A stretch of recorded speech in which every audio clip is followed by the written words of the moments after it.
Fala pessoal do ensino médio, primeiro ano, biologia, estamos aí mais uma vez, professor Luciano, e hoje eu vou trazer para vocês o tema sobre doenças, relacionadas a alguns tecidos que a gente já estudou, certo? Mas como sempre a gente traz uma reportagem para vocês para relacionar com o assunto, para que você acesse essa reportagem, você busque lá mais informações, que seria ali a questão da acne. Já falamos sobre a acne, já falamos aí num outro momento, numa outra aula, Entendemos ali as causas dela e vamos nos aprofundar um pouquinho nesse assunto ali, já com uma reportagem também. Mais importante do que só saber como funciona, medidas ali de controle para a gente tentar evitar esse problema, A reportagem é da Veja, da parte de saúde ali, falando sobre probióticos contra a acne, Micro-organismos do bem são promissores do tratamento desse problema. Ela já começa assim. A acne é uma doença inflamatória que pode ser agravada pela proliferação de uma bactéria, da Propionibacterium acnes, que está na pele. Todo mundo tem essa bactéria, Lembrando lá que ela vai variar assim, a intensidade de ação dessa bactéria conforme os tipos dos poros, dos folículos ali, algumas gorduras acumuladas ali, de sebo, produzido pelas glândulas sebáceas, que torna ali com menos oxigênio, com menos espaço, e essa bactéria aproveita disso para proliferar, Por isso, muitas vezes são prescritos antibióticos para controlar o caso, Então, assim, esses antibióticos eles vão estar muitas vezes presentes no próprio sabonete, no próprio creme, Ou em alguns casos, mais raros, de medicação oral mesmo. Mas há riscos de o tiro sair pela culatra. Palavras ali do pessoal da reportagem, Bactérias tratadas inadequadamente sobrevivem a esses medicamentos e se tornam mais resistentes. Isso vale para qualquer tipo de doença tratada com antibiótico. O que sobra ali, que não foi exterminada pelo antibiótico, ganha resistência com aquilo, sobrevive, e vão se tornando mais fortes, E também isso pode acontecer no caso ali da acne, Alguns cremes de uso tópico já reúnem probióticos. Já vão entender o que é probióticos. Eles podem ser prescritos para acne, dermatite atópica e peles sensibilizadas, Os probióticos, vamos dizer assim, seriam as bactérias do bem ali, que combateriam, ganhariam por seleção natural, por competição, dessas outras bactérias. Alguns alimentos, que a gente ingere também são importantes ali para a nossa flora intestinal, eles também ajudam, porque assim, eles tornam a pele mais saudável e tudo mais, aumenta essa resistência, mas também eles já estão desenvolvendo tecnologias de aplicar diretamente esses probióticos na pele. Depois você vai ver ali na reportagem, você vai ter uma noção ali maior disso. Onde vão ter alimentos que vão ser fontes dessas bactérias probióticas, Alguns iogurtes, principalmente aqueles naturais, eles têm uma fonte maior, dessas bactérias, desses probióticos, leites fermentados, kombucha, São substâncias, são alimentos que vão ter essa importância no combate à acne ali. Uma coisa importante também que tem na reportagem, que após o surto do coronavírus, foi notado um discreto aumento nas queixas sobre acne, quer dizer, aumentou. Pode ter ou não pode ter relação com isso, mas assim, foi observado isso, Entre os prováveis motivos, veja bem, prováveis motivos, foi citado o prolongado uso de máscaras. Isso gera calor na região protegida, na face ali, elevando a produção de sebo, que seria pelas glândulas sebáceas, e contribuem para a maior proliferação da bactéria envolvida na origem da doença. Então, assim, claro, é um mal necessário, acontece, Então existem essas medidas, o que é importante, Leia a reportagem lá que você vai ver, Esses alimentos probióticos, Essa aplicação, lavar a pele é importante para remover, toda essa secreção sebácea ali, para evitar justamente a acne, Já que estamos usando mais máscaras em função da pandemia, nós também temos que ter esse cuidado a mais. Mas é uma observação também, não é um fato assim constatado que seja verdade mesmo. O que veremos nessa aula, gente? Algumas doenças relacionadas agora aos tecidos epitelial, que nós já estudamos em outras aulas, e tecidos conjuntivos, até onde a gente já estudou. E também falar sobre obesidade, Prevenção à obesidade e como se calcula o índice de massa corporal, o IMC. Tipos de tecido conjuntivo, só para a gente ali lembrar um pouquinho, né? Nós temos ali os tecidos conjuntivos adiposo, o tecido conjuntivo propriamente dito, que se diferencia em frouxo, o tecido ósseo, o tecido conjuntivo fibroso, sangue, né? São vários tipos de tecido conjuntivo ali que constituem o nosso corpo, estão espalhados por várias partes, né? E assim vai. Vamos falar agora, então, gente, e também lembrando que nós temos o tecido epitelial, né, que não apareceu no slide ali, mas tem o tecido epitelial também, né, formando nossa pele, revestimento de alguns órgãos, né? Então, citando já especificamente alguns deles, nós temos, assim, algumas doenças relacionadas ao epitelial e ao conjuntivo. Muito bem. Falando principalmente ali da pele, que é um exemplo, né, onde a gente encontra o tecido epitelial revestindo toda a pele, que é o maior órgão do corpo humano, né? Mas também quebrando um mito, dizendo que a pele é tecido epitelial. Na verdade, a parte de cima, chamada epiderme, é feita de tecido epitelial. Mas abaixo da epiderme nós temos a derme e a hipoderme, tá? Que é uma mescla de vários tecidos ali, principalmente a hipoderme, tá? Eles estão abaixo da epiderme. Algumas doenças inevitáveis que existem ali, né? Nesse sentido ali. Eu vou citar algumas e depois a gente vai aprofundar em algumas delas também. Celulite, né, estrias, verrugas, micoses, acne, cravo de pele, são alguns exemplos dessas doenças, né? E outras que são, assim, também frequentes, que existem, né? São menos frequentes, mas, assim, que também estão presentes, assim, na nossa vida, são o vitiligo, tá? O albinismo, a dermatite atópica, dermatite de contato, eczema, psoríase, melasma, escabiose, são várias doenças ali. A gente vai se aprofundar em algumas ali que eu selecionei que eu acho mais importante nesse momento para nós aqui. Temos também o câncer de pele, né, diferenciando aqui. Os carcinomas, que é a versão mais prevalente, costumam ser eliminados assim com um pequeno procedimento cirúrgico, portanto eles são menos graves. Os melanomas não, esses já são mais agressivos, né? Muitas vezes precisa de apoio de quimioterapia, imunoterapia, né? E outros tratamentos assim um pouco mais rigorosos, assim, muito mais às vezes agressivos, né? Para poder gerar a cura ali da pessoa, né? Vamos primeiro iniciar ali com um quiz, então, para a gente testar os conhecimentos inicialmente. Entre as duas formas de câncer de pele mais comuns estão o carcinoma e o melanoma, como eu falei ali para vocês agora. Podemos comparar as duas formas como: letra A, o carcinoma é mais comum e menos agressivo e de desenvolvimento lento. Letra B, os carcinomas são mais agressivos que os melanomas. Letra C, ambos são considerados formas benignas. E letra D, os carcinomas são mais agressivos, de desenvolvimento lento e comum e surgem a partir da pele. Então, deixa um tempinho aí para vocês tentarem resolver essa.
Então, como eu falei para vocês, né? Falando lá a diferença entre carcinoma e o melanoma. O carcinoma é menos grave, o procedimento para detê-lo é mais simples, tá? E o melanoma é mais complexo, é mais agressivo também e requer tratamentos um pouco mais sérios ali, né? Então, entre as duas formas, né? Comparando os dois e com as informações dadas aqui, a gente tem a letra A, que ele é mais comum, menos agressivo e de desenvolvimento mais lento, ok? Vamos lá na sequência. Doenças relacionadas então aos tecidos conjuntivos. Beleza, uma relaçãozinha aqui que eu coloquei para vocês. Lúpus eritematoso sistêmico, artrite reumatoide, esclerodermia, doença mista do tecido conjuntivo, síndrome de Sjögren e síndrome de Ehlers-Danlos, que nós vimos lá numa outra aula naquela reportagem. Em geral, essas doenças são chamadas de autoimunes, ou seja, quando a imunidade do corpo começa a entender que precisa agir e acaba atacando o próprio corpo. Tá? Então, elas são, vamos supor, chamadas autoimunes, podemos até classificá-las assim, grosseiramente de autodestrutivas, mas assim, é uma ação que precisa, né, ser visto, ser tratado, o que está gerando essa autoimunidade. Vamos detalhar algumas dessas doenças aqui. Essas imagens aqui, gente, que a gente trouxe para vocês aqui, são de micoses, né? Micoses são doenças, geralmente de pele, mas também elas podem atuar em outros órgãos do nosso corpo, que são geradas por fungos microscópicos, né? Que se instalam na nossa pele ali, aproveitam a baixa de uma imunidade por algum motivo, né? E se instalam. Então a gente já conhece as frieiras aqui, né? Essas lesões aqui, ó, que vão retirando, né, ali a camada superficial da pele. Vocês podem ver que fica ali uma despigmentação, né? Isso aqui não é vitiligo, tá? Isso aqui é uma micose, tá? Outras micoses que vão gerando assim lesões bem mais marcantes, né? Então elas são doenças causadas ali por fungos. A acne, né? A acne a gente já falou várias vezes sobre a acne, né? Então ela é uma bactéria que ela se instala ali na pele, nos folículos, né? E ali elas encontram um ambiente para se proliferar, gerar inflamação, tudo mais, né? Então, assim, tem pessoas que têm lesões assim bastante sérias, tem umas outras pessoas que têm menos, tá? Varia de caso para caso. Tem relação com a idade, tem relação com a alimentação, tem relação, vamos supor lá, como a gente viu lá no início, sobre as máscaras lá, de abafar o local, com a falta de higiene com a pele. Então, ela pode ter várias relações. Como eu falei para vocês, às vezes não interessa simplesmente entender o processo, mas o que é bastante importante também é saber como prevenir e também como procurar, que médico procurar, o que falar para o médico na hora de você buscar ali um tratamento.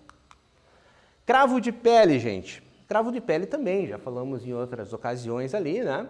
Ele também se instala ali, como o próprio nome diz, na pele, né? E é causada por um aracnídeo, tá? Aqui a imagem do aracnídeo aumentada, ele é bem pequenininho, ele é microscópico, né?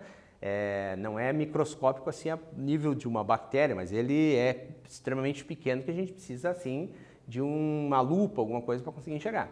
Ele se instala aqui, gera inflamação e fica morando ali no folículo, né? Que é a imagem desse animal, né? Esse animal parasita, né? Um ectoparasita, chamado Demodicus folliculorum, é uma espécie ali que habita a pele humana. Aí o vitiligo, também vocês já ouviram falar dessa doença, né, em algumas ocasiões, né?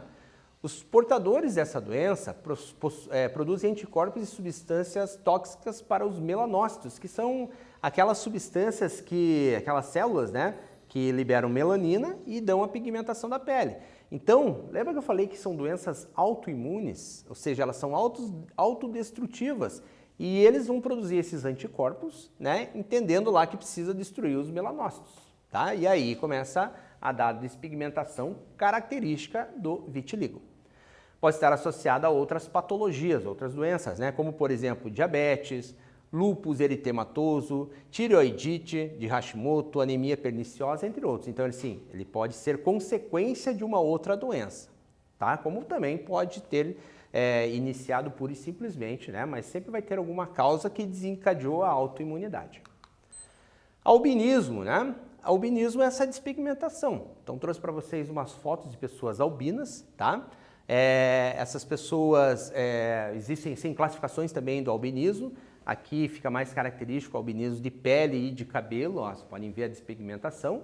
E aí tem classificações que a gente, numa outra aula, pode aprofundar sobre elas, né? O albinismo óculo-cutâneo, o albinismo ocular ligado ao cromossomo X, a síndrome de Hermansky-Pudlak e a síndrome de Shediac-Higashi, que são tipos de albinismo, assim, né? São característicos, né? Eles atuam em áreas específicas e com particularidades ali gerais, ok? Então esse aqui é o albinismo, tá? Então vamos usar um exercício ali para ver como é que a gente está saindo ali.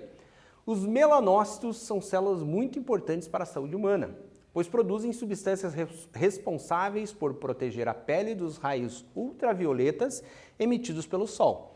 A gente sabe muito bem, né, que os raios ultravioletas, né, eles assim, eles são necessários, tal, mas assim, a exposição prolongada e principalmente horários específicos pode gerar algum problema, né? Então, os melanócitos, eles produzem essa substância. Lembra lá da questão da melanina, né, que eu falei para vocês, que dá a pigmentação da nossa pele.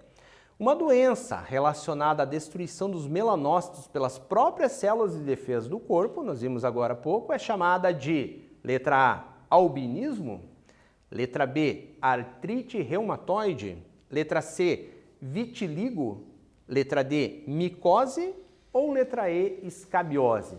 Então, dá um tempinho ali, vocês vão tentar resolver, mas está fácil, a gente já viu ali nos slides anteriores.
Então, falamos ali um pouquinho antes, né, nos outros slides, né, que ela destrói os melanócitos, né? Então, a gente está se referindo à doença chamada vitiligo, né? Uma doença autoimune ali, né, bastante séria também, né, nesse caso. Voltando aqui a exemplificar outras doenças, né? Você provavelmente já ouviu falar de sarna, mas talvez você não sabia que o nome sarna, o nome, né, científico da sarna é escabiose, né? E é causado também por um aracnídeo, né, que se instala ali na pele, né? Não só na pele humana, mas também de outros animais, né? Tem tipos específicos, né, do aracnídeo, às vezes para cada tipo de animal, né? E ela é caracterizada por essas manchas, assim, né? Justamente pela proliferação. Que aparece, né, um pequeno poro aqui habitado, né, por esse parasita. Também a gente chama de ectoparasita, né? Aqueles parasitas que estão ali na pele, na parte externa do corpo, né? Esse ectoparasita aqui também se instala e causa essas lesões. Artrite reumatoide. Agora a gente vai falar lá das articulações, lá que nós vimos também em um outro momento, né?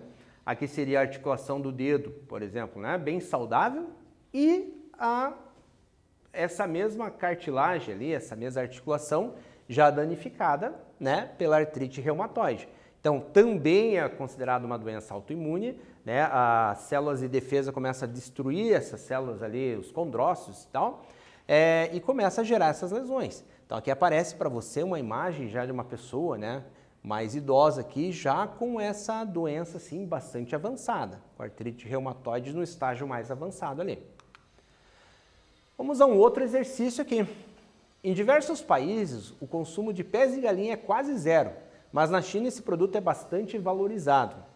Só o Brasil, nos últimos anos, exportou para esse país cerca de 200 mil toneladas por ano, e o grande consumo dessa iguaria deve-se ao benefício que proporciona ao organismo, por ser fonte de colágeno, uma proteína que proporciona flexibilidade, resistência e elasticidade aos tecidos conjuntivos.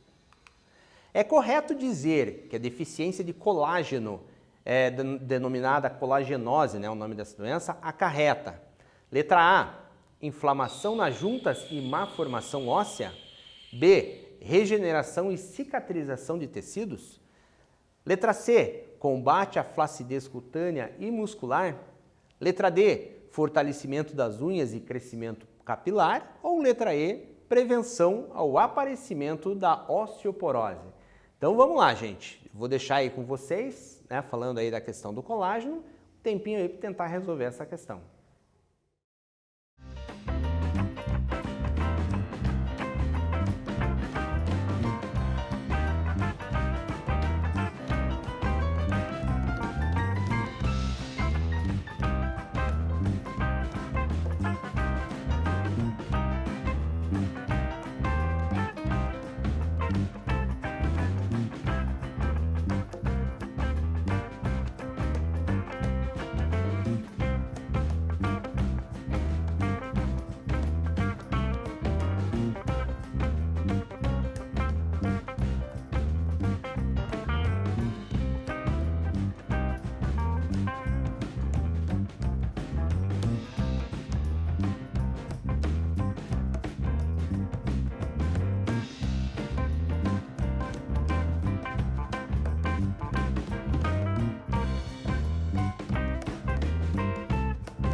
Então, pessoal, colagenose, então, o que ela acarreta? Inflamação nas juntas e má formação óssea, né? Então, por isso que os chineses importam tantos pés de galinha aqui do Brasil, justamente para prevenir essa doença na sua população. Síndrome de Ehlers-Danlos, né? Nós vimos também uma outra reportagem, uma outra aula também, né? Que fala sobre uma síndrome, né? Um conjunto de doenças que gera essas características aqui, né? Ataca a pele, ossos, vasos sanguíneos, entre muitos órgãos, dá essa imensa flexibilidade para a pele, mas também assim, existe, claro, um exibicionismo ali da situação, mas existem comprometimentos internos muito sérios, tá? Comprometimentos ali cardíacos, né? Digestivos, né? Bastante sérios também. Aí nós entramos na questão da obesidade, que também faz parte dessa aula. E aí eu coloco para vocês um diagraminha aqui mostrando, né, os índices de massa corporal adequados e aquilo que já vai se tornando sobrepeso, obesidade e tudo mais. Abaixo de 18,5, a gente já vai lembrar como calcula isso, você está considerando ali que você está abaixo do peso. Se você está de 18,6 a 24,9, está dentro do normal, certo? Se você está de 25 a 29,9, você já entra na característica chamada sobrepeso ou pré-obesidade, né? Se você está de 30 a 34,9, você já está na obesidade grau 1. De 35 a 39,9, obesidade grau 2 e a mais grave, acima de 40, obesidade grau 3. Podemos dizer, num quiz agora, tá, gente? Podemos dizer que é uma ótima estratégia de prevenção à obesidade a seguinte combinação. Letra A, alimentação balanceada e prática de atividades físicas. Letra B, medicação preventiva e uso de hormônios. Letra C, cirurgia bariátrica e alimentação balanceada. E letra D, medicação preventiva e cirurgia bariátrica. Essa é bem tranquilinha, tá, gente? Então, dou mais um tempinho para vocês tentarem resolver essa aí.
Então, é claro que cirurgia bariátrica não é, né?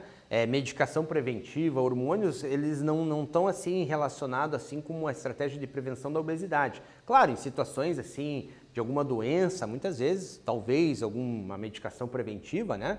Mas o certo, de um modo geral, é alimentação balanceada e prática de atividades físicas. Essa combinação é perfeita ali para ajudar na questão de prevenção da obesidade. Calculando o índice de massa corporal. Já tivemos uma aula sobre isso. Como que se calcula esse índice? Você vai pegar o teu peso, né? Vai ter que subir na balança, ver lá teu peso atual e dividir pela tua altura vezes a tua altura, tá? E aí isso vai te dar um resultado que vai se enquadrar dentro daqueles valores que eu passei no diagrama anterior para vocês.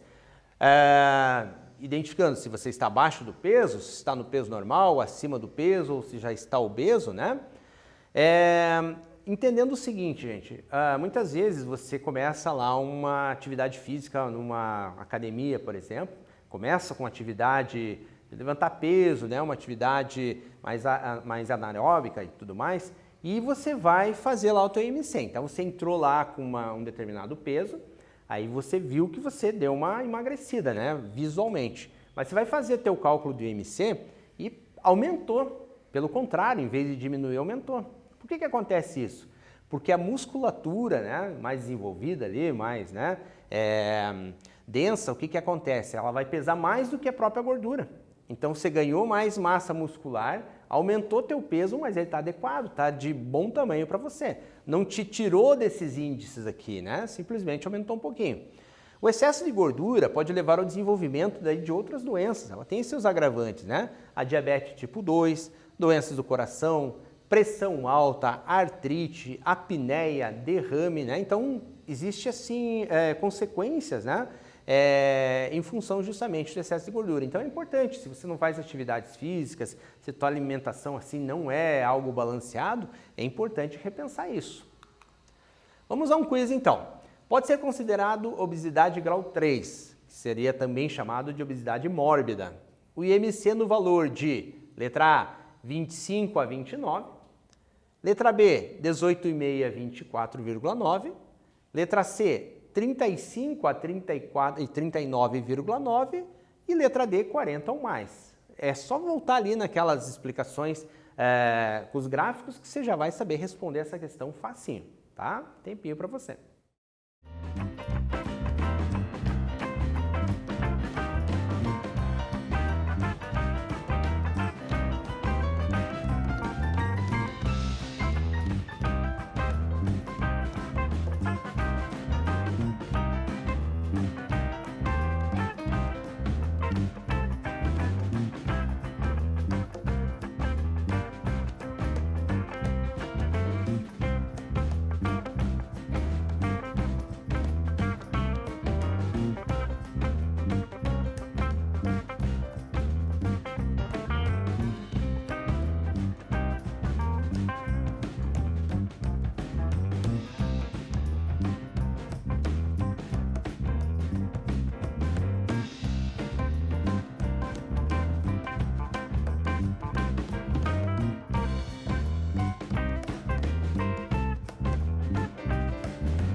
Então, gente, voltando ali naqueles parâmetros ali, né? Acima de 30 já é obesidade, tá? Mas voltando aqui, nesse daqui, acima de 40, você já vai ter aquilo que a gente vai chamar de obesidade grau 3, né? Portanto, quando você tem 40 ou mais, você já tem essa chamada obesidade mórbida, né?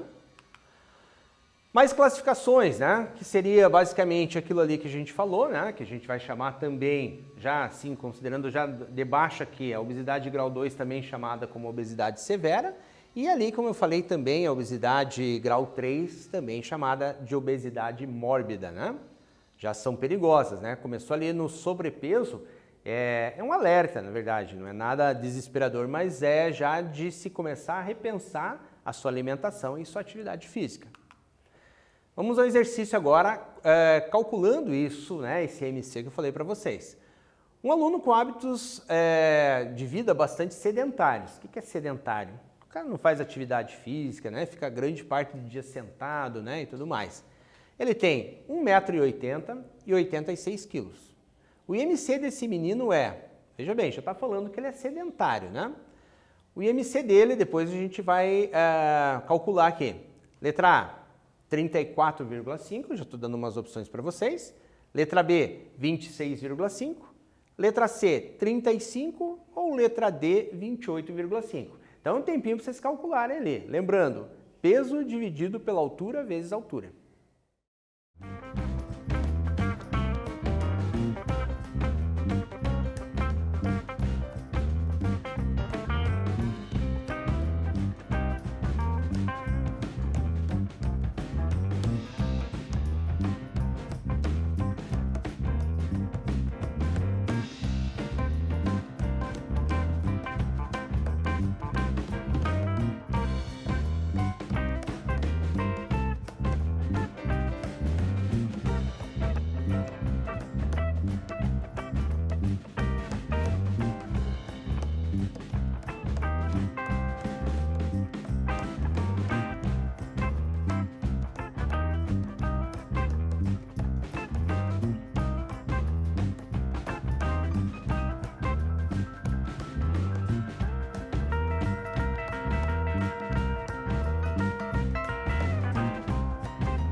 Então, eu coloquei de um modo geral até o cálculo para você aqui, ó, gente. 86, né, o peso desse menino, dividido pela altura vezes altura, tá? Então, 86 dividido por 1,80 vezes 1,80, beleza? O IMC, vai lá, 86 dividido pelo valor de baixo, 86 ficou dividido por 3,4 e o IMC final ficou 26,5, portanto, letra B, certo? Não é difícil calcular isso aqui.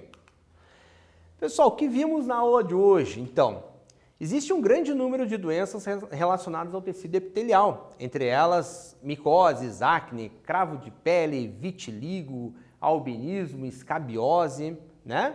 Com relação aos tecidos conjuntivos, podemos destacar a artrite reumatoide, a síndrome de Ehlers-Danlos, e também, falando do IMC, né, que se nós fizermos o cálculo e verificarmos que ele está acima de 25, já caracteriza sobrepeso. E valores mais elevados tornam casos de obesidade mais sérios. E também assim, gente, lembrando que repensar suas atividades físicas, né, não ficar sedentário, não ficar o dia inteiro sentado no sofá ou deitado numa cama ou, né, jogando videogame. Faz caminhada, faz corrida, né? Procura também uma orientação com o teu professor de educação física e tudo mais, né? Isso aí tudo é importante, né? E também repensa na alimentação, né? Não significa comer só salada, significa comer algo balanceado, ok? Então, pessoal, mais uma vez agradeço, né, a atenção de vocês. Se caso tenha ficado alguma dúvida, você vai ter o teu professor através da plataforma Google Classroom, que você pode acessar, perguntar para ele, né, tirar dúvida. Você também tem a possibilidade de rever essa aula no YouTube, né, quantas vezes você quiser.